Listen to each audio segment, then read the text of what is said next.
How to set up custom ringtone for iPhone when battery is fully charged. In this video, we're going to be talking about adding a custom notification for yourself when your iPhone is fully charged. So to do this, what you're going to do is you're going to go over to your shortcuts section. And once you're in your shortcuts, you're going to go over to automations and you're going to click on the plus icon to create a new personal automation. So we're going to click on that.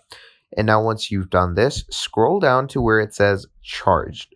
Okay, so I'm going to go over to battery level and I'm going to take it to full. So when it's equal 100%, we're going to click on next.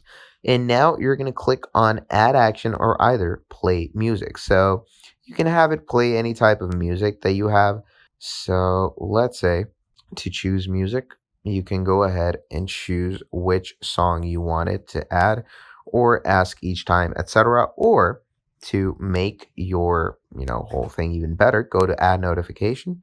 Okay, we're going to search up notification over here.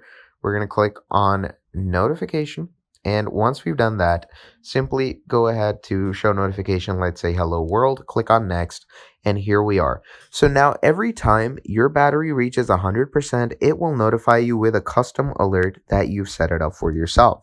So that is pretty much all there is for this video. Thank you for watching till the end, and I'll see all of you in the next video. Have a great day. Goodbye.